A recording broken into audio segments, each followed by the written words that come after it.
everybody, and welcome to today's webinar. My name is Tran Mendez, and I'm an academic trainer with the Center for Teaching and Learning. Today's session is called Dealing with Feedback, and we have two presenters today. We have Dr. Marie Bakari from School of Business, and then we also have Dr. Jack Harlan. He is an NCU graduate, so it's very nice to have them both here with us today. Before I hand it over to the two of them, just a couple of housekeeping items. I am currently recording today's session, and I will have it posted in the comments within the next business day, along with today's slide deck. If you have any questions along the way, please don't hesitate to use the Q&A box or the chat box. Along the way, we'll be asking you to type in some responses in the chat box with us. If you want to share your response with the entire group, remember to change the settings from all panelists to all panelists and attendees. This will ensure that everybody sees what you are sharing. And with that, I will go ahead and turn it over to our two presenters. Well, good afternoon and welcome to the Dealing with Feedback webinar. Dr. Bakari and I look to provide information and techniques in receiving, processing, and applying feedback from both faculty and peer reviewers. Before we get started a little bit though, I do want to thank you all for taking the time out of your busy schedule to attend our webinar. I also want to commend you all for continuing your academic journey during this certain period of uncertainty, I should say, because you could certainly say or reason that, hey, it's just too much change. It's too stressful right now, among other things. So again, I commend you all to continue with your academic journey during this period of uncertainty. And before we get started, a little bit about myself.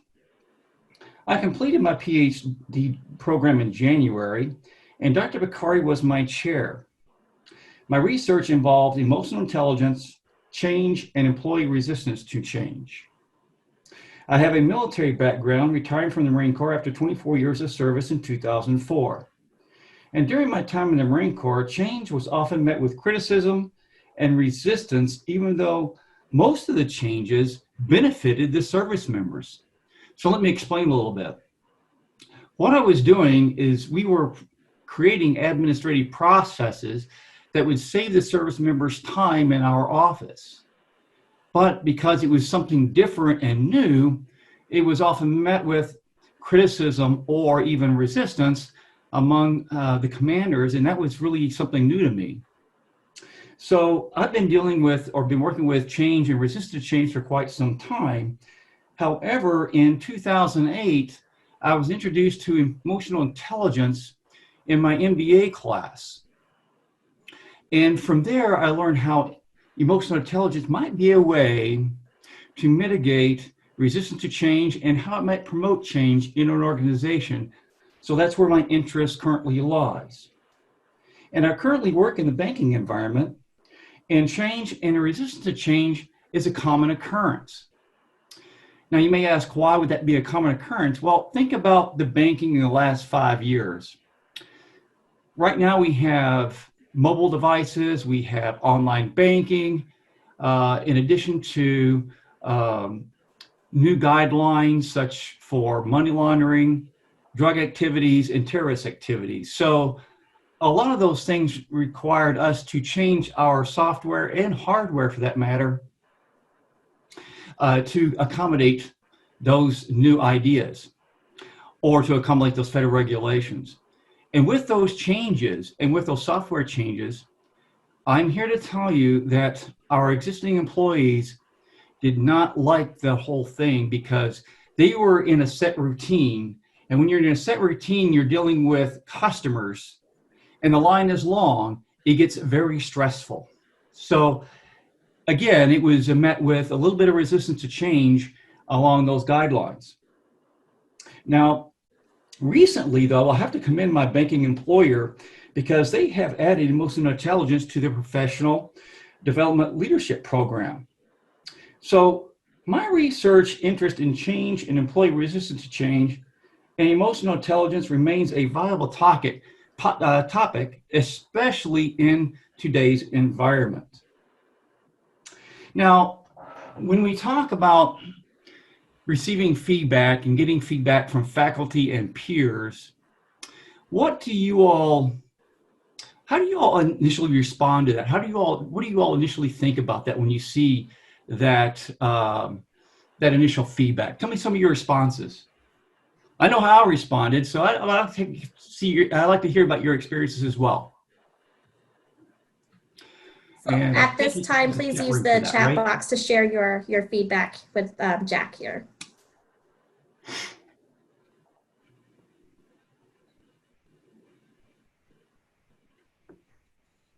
Okay. Yes, absolutely. We've always done it this way. Why change? Yeah, I see. I get that every day. Absolutely. Defensive, yes. Yep, absolutely. Become defensive. Those are certainly, oh, what have I done wrong? Yes. Yep, you got it. The other thing, too, those are quite normal responses. According to O'Donovan, Rust, and Price, all these are normal reactions to that we've received feedback from others that external to us. So I would also feel the similar experiences in the sense that I would be asking myself, what are they talking about? You know, how do I apply this change to future assignments even?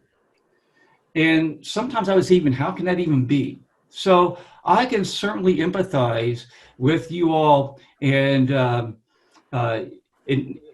well, you know, as well as looking at taking it personally. I will get to that in just a few moments.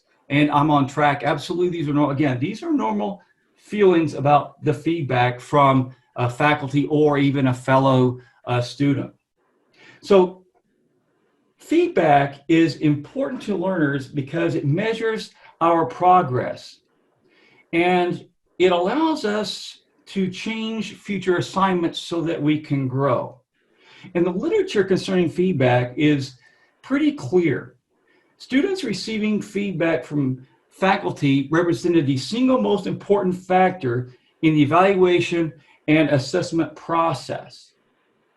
So the purpose of this webinar is to cover some thoughts, ideas, and feedback from both faculty and peers. Marie, next slide, please.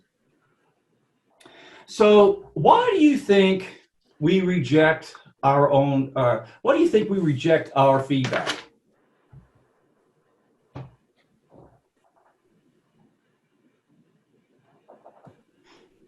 Okay, well, we definitely do that, and we fall in love with our own writing.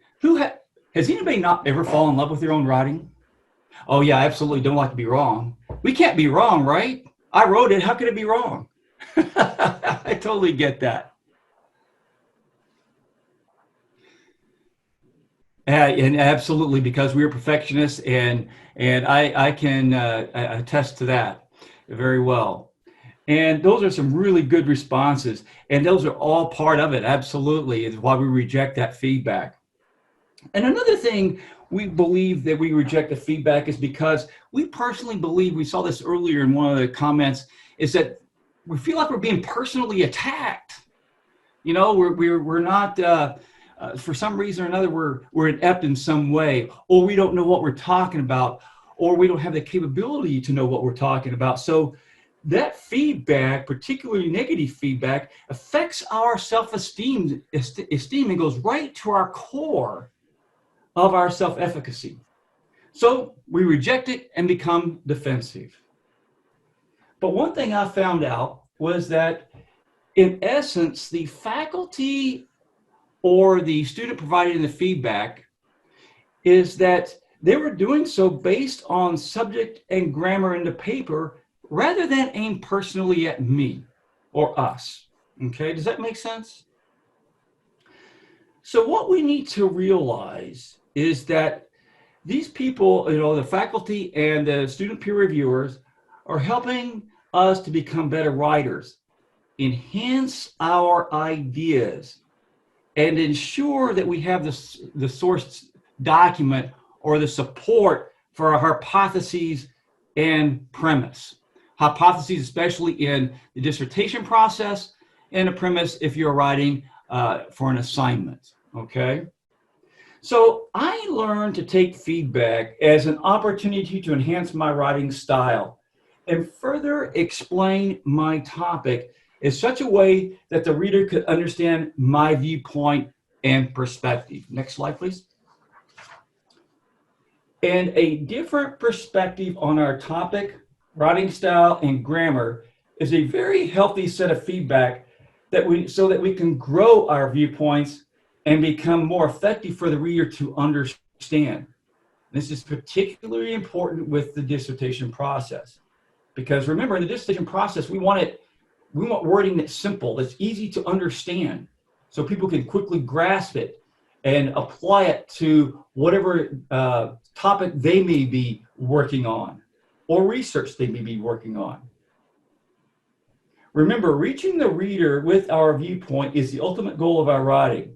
So feedback is crucial not only for our growth and understanding, and also to reach our readers because of the additional research we may have to complete. Next slide. The feedback of needing further research is never, ever a bad thing. Additional research gives us that opportunity to read research articles that not only enhance the understanding of our topic, but deepens our understanding of how our topic is related in the literature. And I'll give you an example. I'm sure none of you have ever run across this, but I'll give you an example. And I see that tongue in cheek because my chair is smiling. And when my SME stated that my problem statement was too vague, I immediately went to the literature to see what other information is out there so that I could be more specific with that problem statement. Have any of you all ever run into that yet?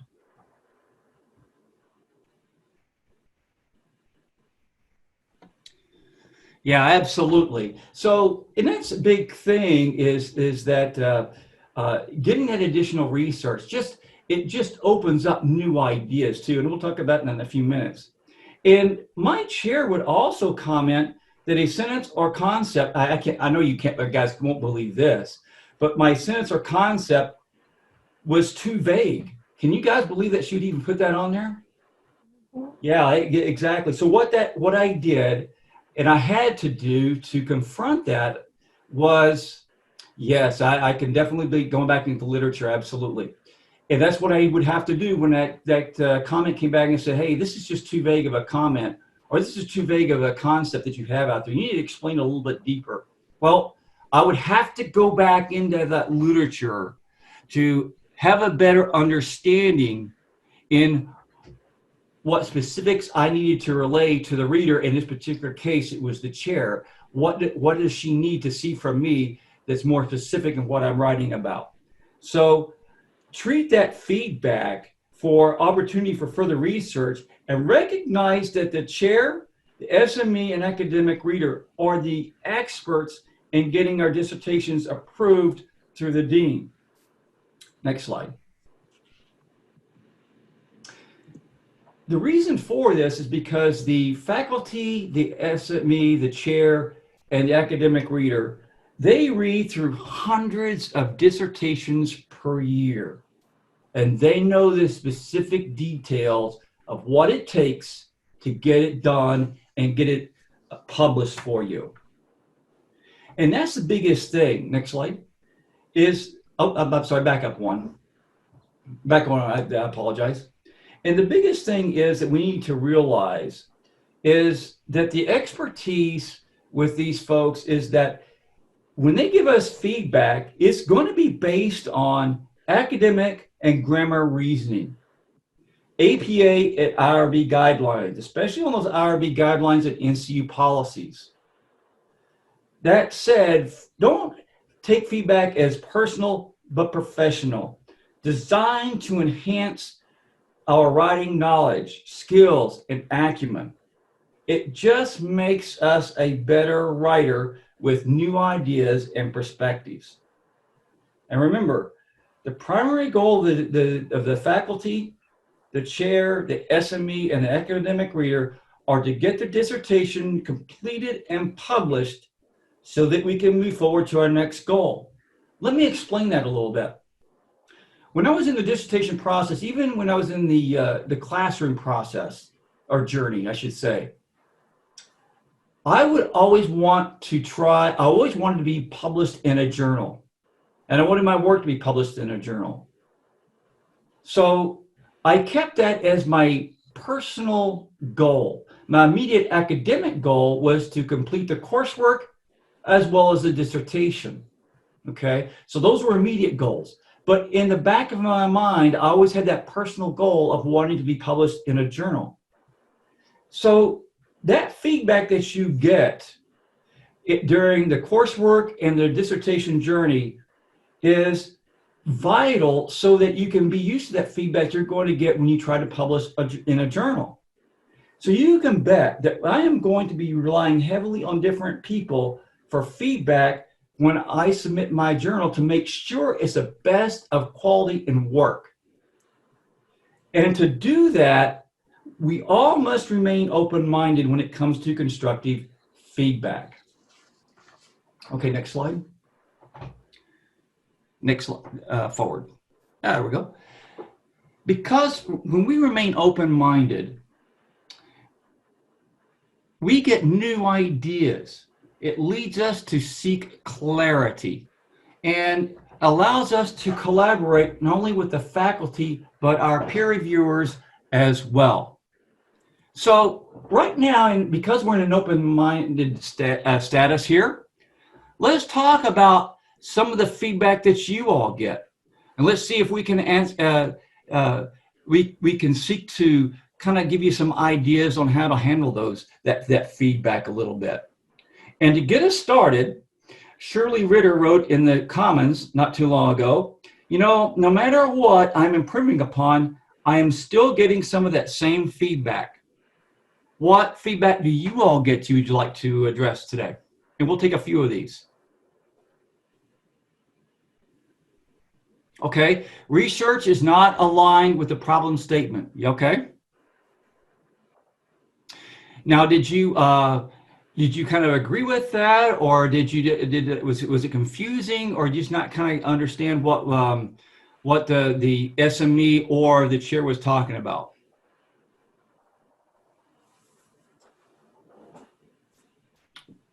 Vanessa, are you still there?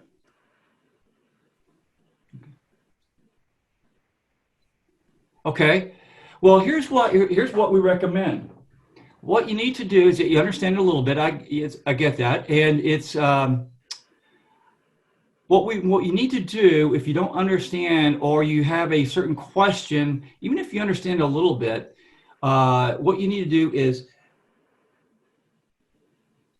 take a few moments and get with send an email to the faculty member or the student who received, or the faculty member in this particular case that gave you that feedback, and make sure that you set an appointment with him or her and kind of go, okay, was with the SME? Yeah, perfect. So send the SME an email and ask him or her exactly what it is that they were trying to reach out and talk to you about. What is it that's not aligned that you don't understand? And you may even go into and schedule a conference call with them so that you can converse exactly what you're looking to do. And that's not an uncommon issue there, because it's hard to understand, well, what is it to be aligned with the problem statement? So get out there and ask that SME exactly what does she mean. And remember, when you're when you're seeking clarification and asking questions, also ask the SME and the chair what their expectations are. Okay, I was told to narrow the scope. Okay, right. You know what? I received that feedback as well, because when my initial topic was emotional intelligence and change and employee resistance to change, And that was, and I was told the exact same thing. I need to narrow the scope to something like a business. You are to a certain part of the business or businesses or how I want to do that. So I absolutely get that. Again, what you're going to want to do is set up a time, email the instructor, set up a time to meet with him or her. They've got their conference schedules. Like I know Dr. Bakari has hers in her email, at the bottom of her emails. And also each instructor in their welcome letter to each class, they have a link to make that schedule. So I encourage you to do that. And that way, if you can bring in the conversation exactly what you see and exactly what you understand. And so you can give that feedback back to the faculty so that he or she can explain exactly what their expectations are in that particular comment. Because remember, when you're providing feedback to someone and they're asking clarity, it just simply means they don't understand something. And it just means they need to get a deeper understanding of what you're trying to relate back to them. And you're going to be in that same position because many of you probably have given feedback to your peers. And so get used to this collaboration back and forth about feedback, because that's extremely, extremely important, okay? But now let's assume that for a minute you do all of that and you still don't understand you ask for clarity and you still don't understand exactly what that feedback is. How do I respond? Okay, next slide. And we had several of these comments come in from in the Commons too. So I'll read these to you and then I'll kind of go over with you. What do I do if I receive feedback that's incorrect or sounds vindictive or condescending? Okay. What is the best way to approach an instructor if you disagree with the feedback? And to comment on those, Dr. Bakari and I came up with: contact a professor or instructor for clarification. And if you disagree with the feedback, have that conversation with that instructor or the faculty member, whoever that may be, and have the reference ready that supports your position. I can't tell you how important that is, because if you have that reference or references that outline your position from the literature, at least you take that off the table. And now it comes down to, how do I present this to the reader? And then you can go back and forth and collaborate and figure out a good way to get for the reader to understand exactly what your meaning is in your writing, okay? And is there a best way to ask for clarification or feedback received? Well, we came up with email if you believe the clarification is quick and simple. If not, schedule a conference with the faculty member. And like I said before, most do have that conference schedule in their links or somewhere where you can click on that link and schedule a conference call with them. And I know this happens occasionally, but it does happen, is given that we are on tight timelines, how do you handle feedback and or questions in a timely manner? Well, once you receive the feedback, act on it immediately.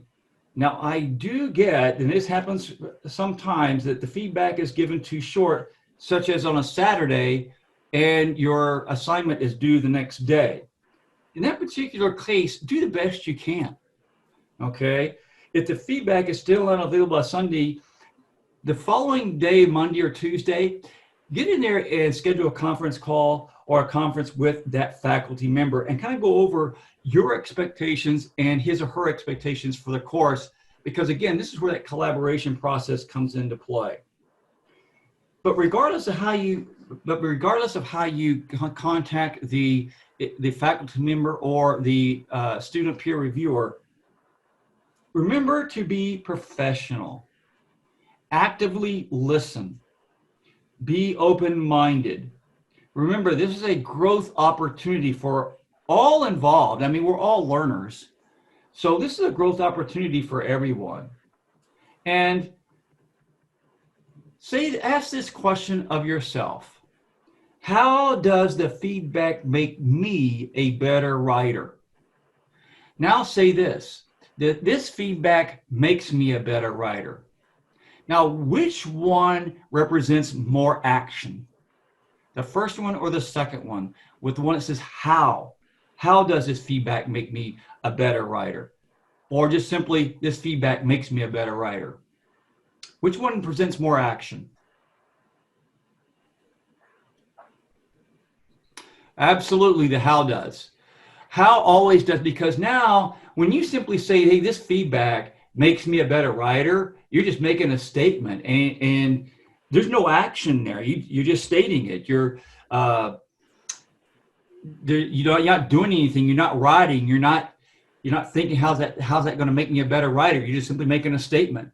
Whereas when you ask, how does this make me a better writer? Now you have to sit down and actually write out, or think, at least make mental notes. How is this making me a better writer? Regardless of the feedback, if it's negative, positive, or both, or it's somewhere in between, even if it's vindictive, you may be able to gather something from it. But always ask yourself, regardless of the feedback, how does this feedback make me a better writer?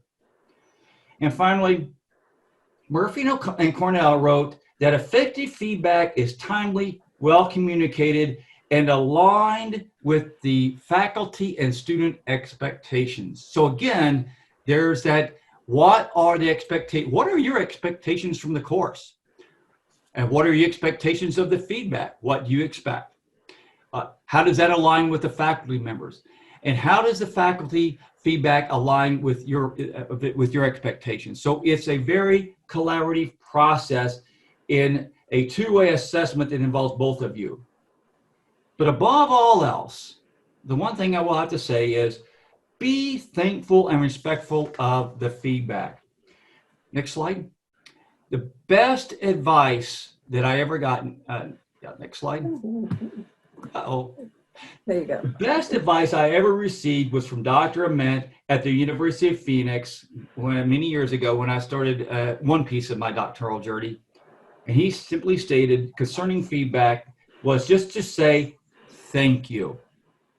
Remember, the person took the time to read, review, evaluate our work from their busy schedule to help make us better writers and make our writing easier for the reader to understand.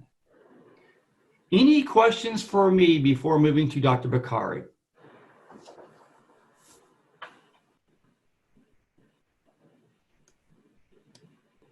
Okay, better writer, how? Oh, I was going to say, remember, if you have any questions, feel free to type them in the chat box or the Q&A box. Okay, so I will now turn it over to Dr. Bakari. All You are more right. than welcome. Thank you for listening. Thank you, Jack. Mhm. Now, I'm going to take a few moments to, before I get ready to go through this next block of material, I just want to thank Jack for his contribution to this webinar. He's an awesome tribute to life after NCU and some of the things that you can do as a graduate. Next, a little bit about me. I've been here at NCU for the last 5 years. I've mentored and coached students, business students, on both coursework and dissertations, and I contribute regularly to several different committees. I'm also one of the 3 academic readers who reviews proposals and manuscripts. One of my favorite things to see while I'm working with students is growth, and Jack talked a lot about this. When I talk to students about growth, I try to impress that growth is about mindset as well as behavior. I'm trying to help students develop the best in themselves. You probably hear me say this over and over again, but I've been there and I've done that. And this firsthand experience that each of your instructors has makes them actually the best people to help you develop your writing skills, your presentation skills, and to help you develop that dissertation. One of the things I do, and Jack spoke about this briefly, one of the things I do at the beginning of every course is I have a conversation with every student. And if this is the first time that the student and I are working together, this is a great opportunity for me to learn about the student and to figure out how I can best help him or her. I'm a great believer in developing a relationship that's going to benefit everyone. So if I don't get a chance to talk to a student during that first week, you can bet they're going to get a phone call from me, they're going to get an email or a text to get that call scheduled, because I feel it's just so important to have that first conversation. By setting the expectations early, we avoid hurt feelings, confusion, and all those other unpleasant things. So even if feedback is negative, remember that no one here at NCU wants to burst your bubble. All the faculty and staff are here to help each and every one of you to succeed and learn. For the student, the first conversation is an important opportunity to ask questions about the materials, the syllabi, about your professors or mentors' expectations. Perhaps the most important part of that conversation is with your instructor is for you to tell them what you need. Some folks are fine with written feedback. They don't have a problem. Jack was an excellent example of that. In most cases, he had no real questions about the feedback because it was clear for him. I've had students who want to have a phone call every time they receive feedback, even in courses, and that's fine. And I've had students who request video feedback on their assignments. The fact is, your instructor or professor will not know your preference unless you share it with them. So let's take a look at how you can get the best out of your feedback. Especially for those of you who are working on dissertations, feedback is a critical piece of this puzzle. I like to use an analogy here. If you're taking a trip somewhere, the first thing you do is you look up the address, you put it into your phone, or you plug it into your GPS. And it's pretty obvious why we do this. We want to know where we're going, how we're going to get there, and most importantly, we want to know the best route. With today's technology, one of the wonderful things is we can determine where the roadblocks are ahead. And unless you start having these conversations early with your faculty or your mentor, you're not going to know about those roadblocks, because that conversation piece, it can't always be put in writing easily. Okay, so getting the warnings about what's ahead of you, if there's a detour, helpful information, and this is one of the benefits of attending webinars like this. You get to understand different ways that you can move yourself forward in this journey. I'm sure you've heard the saying that knowing is half the battle. That's from one of our national TV stations. But when you're in school and you're striving to achieve a goal, this is a true and meaningful phrase. Remember that on the last slide I mentioned the mindset. And Jack spoke to this very well.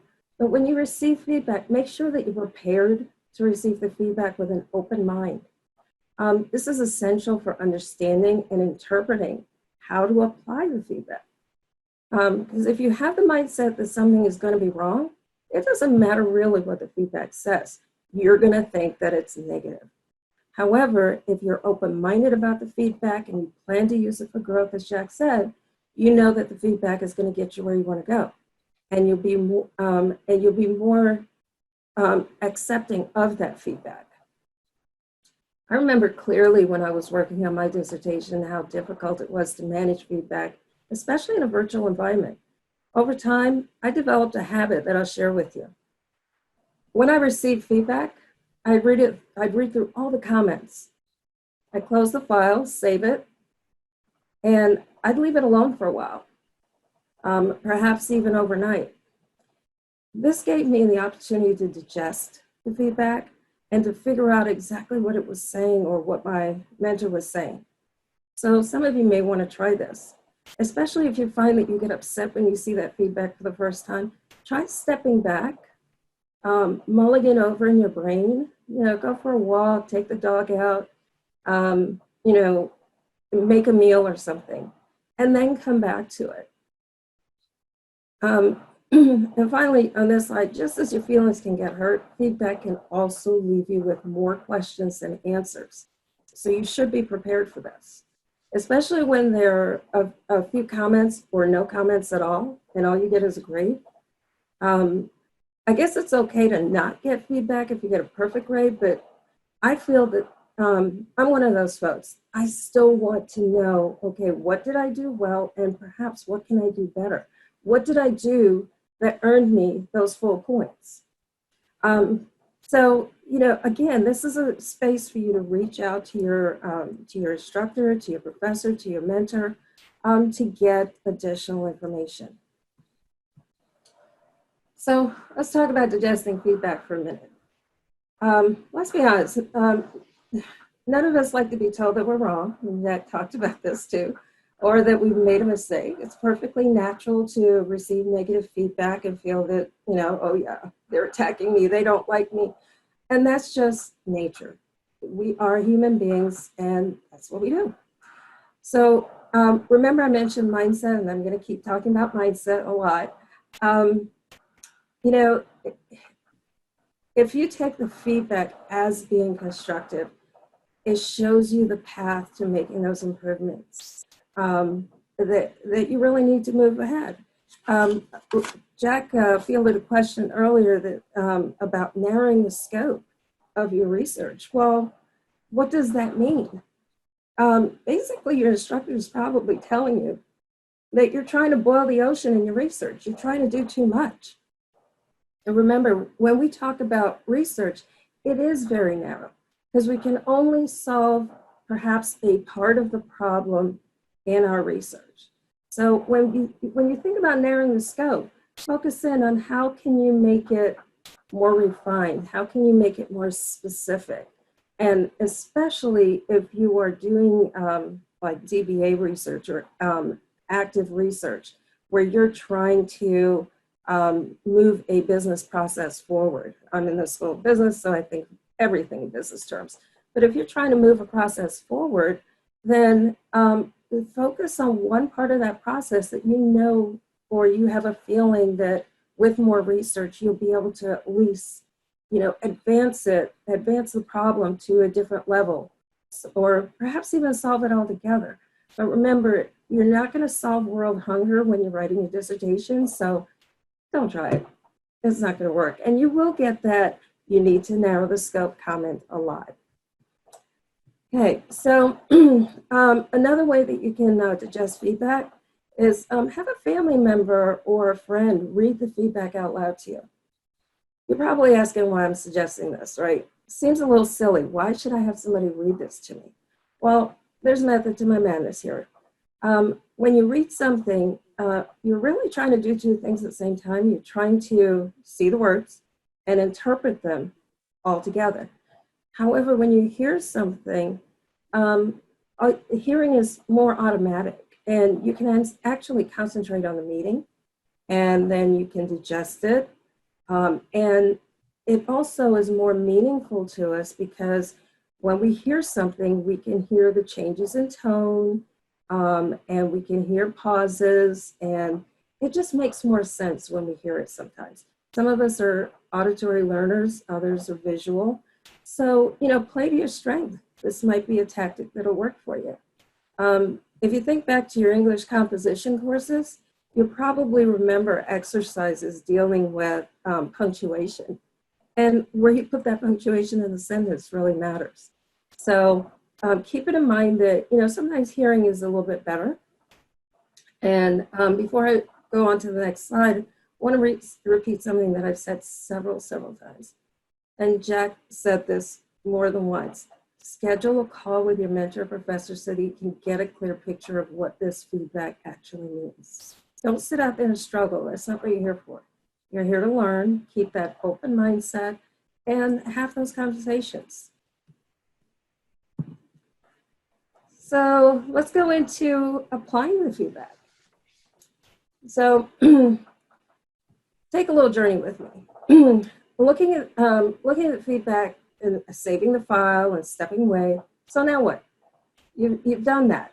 So read the feedback one more time before you start trying to apply it.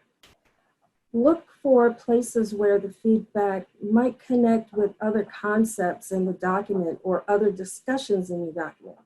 For example, in dissertation writing, one of the challenges is alignment. You know, and we heard this, one of our attendees mentioned that they're getting feedback that their problem isn't aligning with the literature. Well, in a dissertation, every piece has to connect to the other. So, and that's what we're talking about with alignment. Does the problem align with the purpose? You know, if you're going to the store and your problem is that you're out of groceries or you don't have any fruit at home, well, it really doesn't make sense to go into the automotive department and start buying car parts or lube for your vehicle, because then you're really not focused on solving the problem that you originally went to the store for, which is to fill your fruit basket back up. So you have to make sure that everything matches and works well. Each piece works well with the other. It's kind of like putting a jigsaw puzzle together. So be patient. It takes time. And even though you were the one writing this and it connects in your brain, it doesn't mean that it necessarily connects for your reader. So keep that in mind. So make sure that all the pieces of the feedback actually make sense to you. If not, maybe it's time for that phone call. You want to also take a very critical stance looking at your own work. What is your instructor trying to teach you here? Are you being direct, or are you being directed to particular resources? Is your instructor saying that you need to go to the Academic Success Center to get some assistance with scholarly phrasing or developing your scholarly tone? Well, all of that is worthwhile feedback, because your ultimate goal is to publish a dissertation or perhaps publish papers. Maybe you want to write editorials for newspapers and magazines in your field. Taking that feedback and using it to your benefit is a necessary part of your growth and development as a writer and as a scholar. Sometimes we get into a pattern of overthinking when we get feedback, and then rather than focusing on the simple things that we know we can fix, we start getting into, oh, well, this must mean this, so I'm going to put this in here. Sometimes actually that feedback is intended for you to simplify your work. So if you're confused as to whether you need to add something or take something away, then that's another reason to have that conversation with your mentor. And by all means, don't think that your instructors are too busy to talk to you every week. All instructors have office hours and times when they can schedule with students. And if any of my students are here, y'all know this, I have that link in my email and I have that link in my course room. I'll click on that link and schedule a time to talk. We as instructors, we're expecting to hear from you. We can't assume that you necessarily need help, but you need to reach out to us and let us know where you need that help. I do understand how difficult this dissertation journey is, or your education journey, even if you're, regardless of whether you're taking courses toward a certificate, courses toward a master's degree, or pursuing your terminal degree. Instructors have probably heard a lot of what you're going through already, so they are very, very prepared to help you deal with whatever struggles you have. Make sure you reach out to him or her so that they know exactly what you're struggling with, and spend the time with that mentor to learn more and to complete your journey, because you can do this. So that's my little spiel, and I'd like to open it up for questions. Jack, if you would, I think you can see the questions. So if anything pops up, can you share them with us, please? Ah, there you are. Absolutely. Sure. So any questions, anyone, please? Remember, you can use the chat box, you can use the Q&A box, or if you would like, you can also raise your hand and I can unmute you and you can ask Marie and Jack your questions directly, so don't be shy.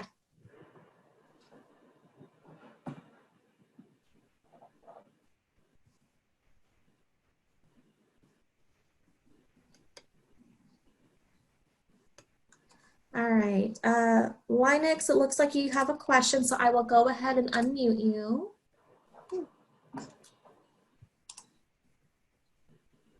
All right, you're unmuted on my side, but you have to unmute yourself on your side, okay? Okay. Can you hear me? Yes, we can hear you. Okay. Hi, my message is for Dr. Bakari. How are you? I am well. How are you? The day is getting better. My question is, of course, you do send feedback, and for the most part, I do not actually take the time out to send it because I'm so preoccupied. Is that something that you instructors find to be a little bit, how should I categorize, as the student just working, or, you know, basically, do you consider it to be like rude? Because I don't really, Lennox, I'll be honest with you. I don't consider it rude. But I do worry about that because, we have a lot to share, and we really don't want you to struggle with material. Now, in most cases, we can always tell, oh, yeah, the student really gets this material. They totally understand. But I will tell you this.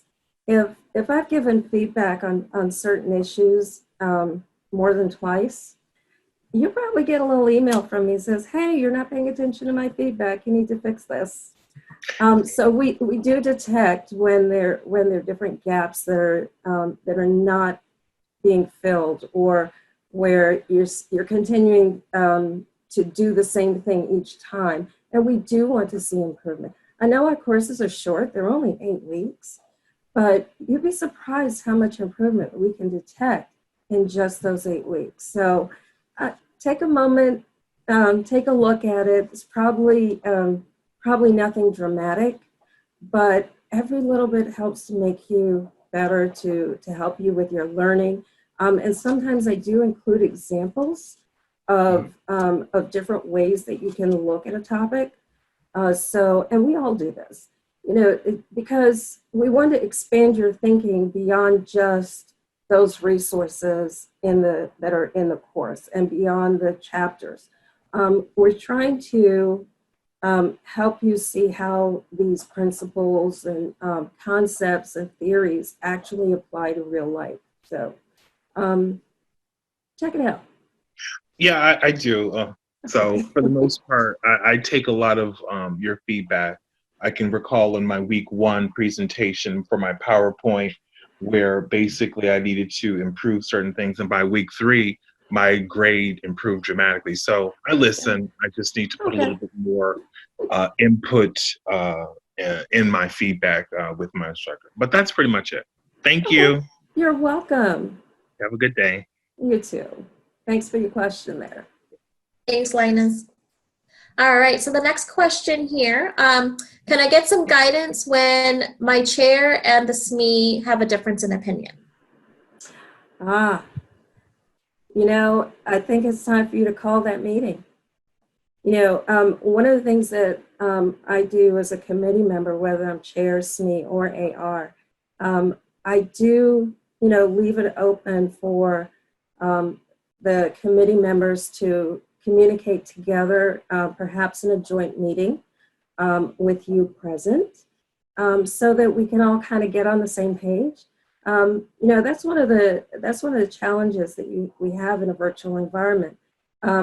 We're just shooting communication back and forth, and it may take us a day or so to catch up with something that came in later that evening.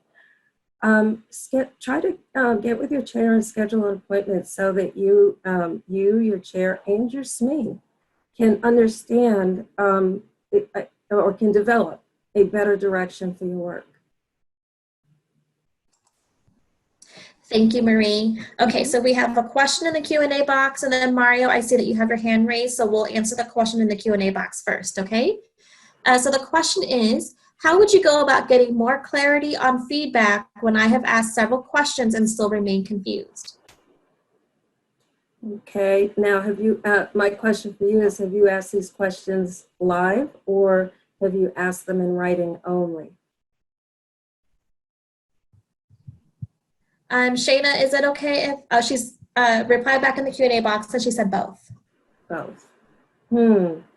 Well, perhaps, why don't you try reaching out to someone in the Commons, a fellow student, and see if they have similar experiences?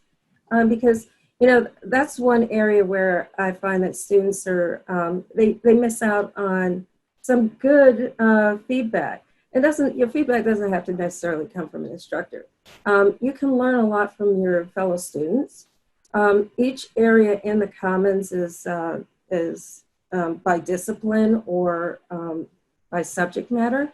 So, for example, I work with accounting students, and oftentimes I will find that accounting students will post a question right there in the Commons, and I would respond to them, or one of my fellow faculty members might respond, but also students will respond. And sometimes I think, we faculty, we're looking at things in just a certain tunnel, and sometimes we can't necessarily see outside that box, but whereas another student might be having a similar experience and can give you some helpful tips there.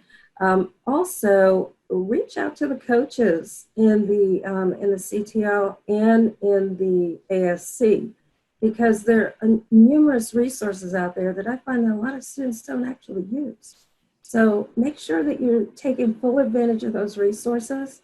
And if you develop if you had, perhaps an instructor that you had developed a pretty close relationship with, perhaps reaching out to that person or to your advisor and having these conversations. Sometimes, actually I find that just talking it out with somebody, they don't have to be an expert. Just talk it out. Have a conversation even with your, if you have a significant other, a friend, a cousin, someone who, you just like to talk to. Because a lot of times when you talk through an issue, you can figure it out. So you may try any of those tactics, but by all means, you can always find me in the Commons. I will also add to that. I'm a little bit more direct sometimes, but if you're still not getting the answer that you're looking for, and you still do not understand, again, get back and make an appointment and talk with that instructor until you do understand.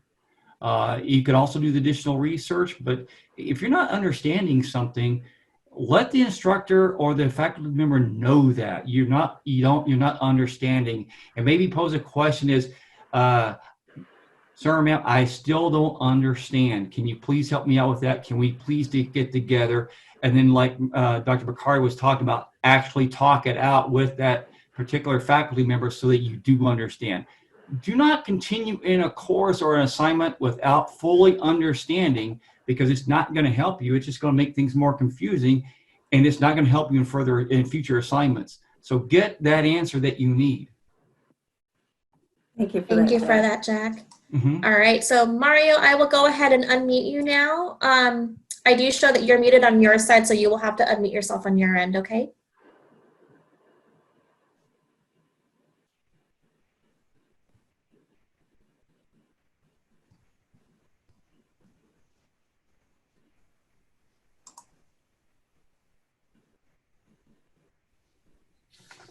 Thank you, Vivi. You're welcome.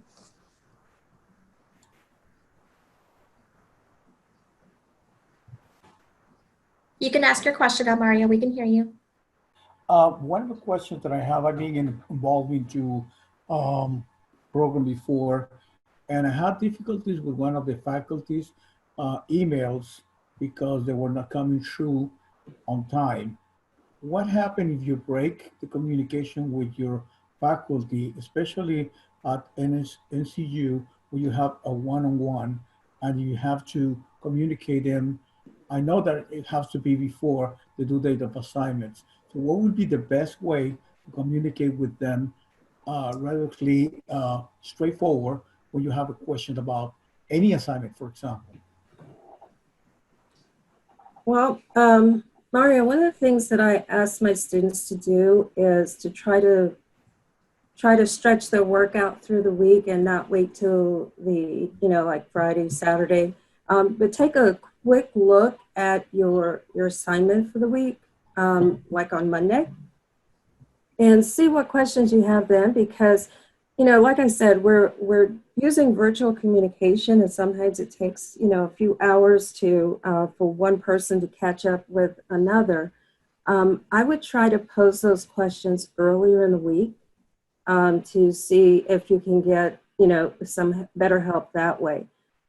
Ideally, though, if you can schedule a conference call with your instructor, that would be ideal. Thank you. That's exactly what I'm thinking in the right way. The open communication, like you said before, is important because then you can express all your questions at the beginning of the week, then put all together the materials that need to be for a course. Thank you very much. Absolutely. You're welcome. Thanks, Mario. Mm-hmm. All right, the next question is, when does the academic reader actually start reviewing student work? Is there a specific course or dissertation course? The academic reader starts reviewing your proposal once it's complete and been approved by your chair and your SME. And the academic reader also reviews your entire manuscript, again, after it's been approved, the draft has been approved by your chair and SME. You can actually find the sequence and the timeframes in the dissertation handbook that is in the dissertation center. So take a good look at that. If you're planning your schedule ahead of time, take a good look at that handbook, and you will find all the details you need right there. Great, thank you. I don't see any more questions in the Q&A box, and I'm going through the chat box right now, but we do still have a few minutes. If you have any questions, now's your time to ask, okay?